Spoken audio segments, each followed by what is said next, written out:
People of the interwebs, my name is Garrett. This is The Protectors. Thank you so much for tuning in today.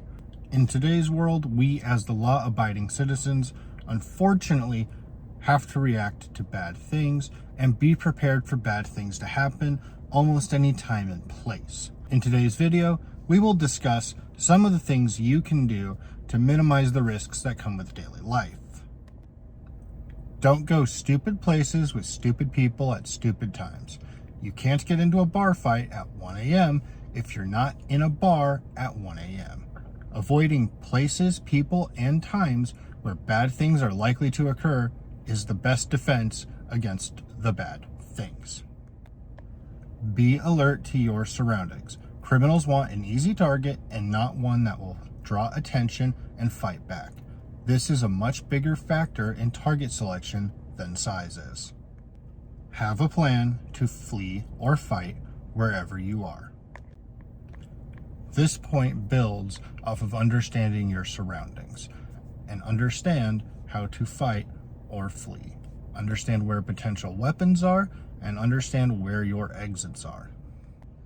Always lock your car doors, even when you're in the car and even during daytime.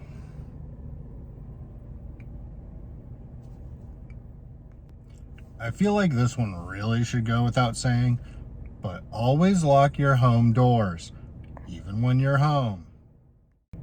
Avoid dimly lit parking lots at night and try to avoid parking next to cars with no visibility through them.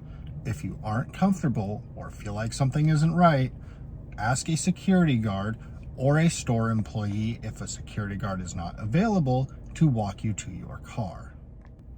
Avoid white panel vans like the plague. That is all.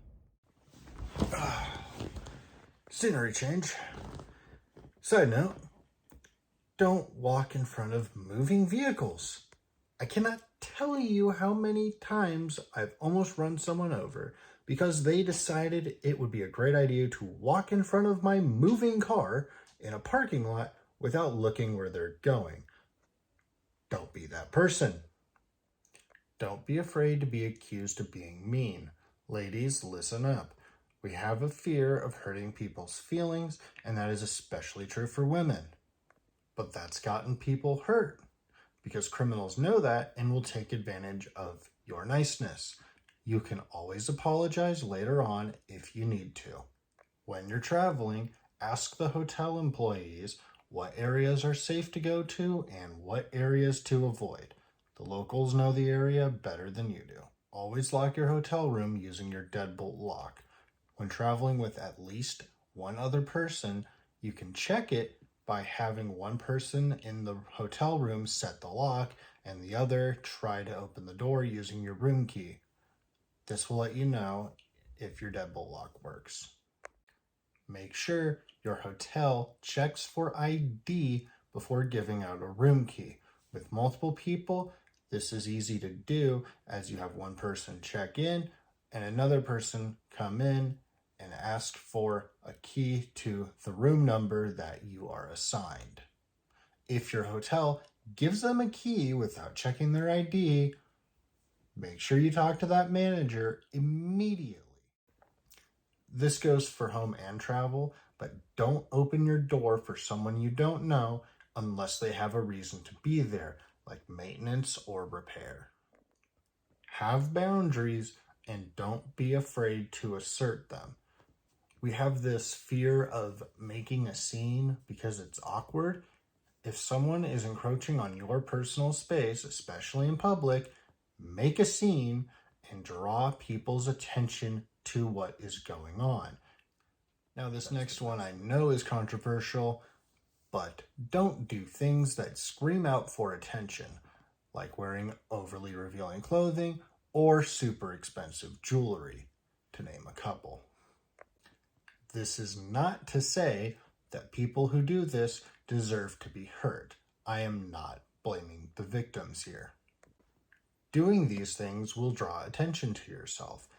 Now, that might even be what you want, but you have to understand that that means both good and bad attention. I understand and agree with the arguments that, yeah, you should be able to wear whatever you want, dress however you want, flaunt your jewelry and whatever. I don't have a problem with that, but unfortunately, this is the world that we live in.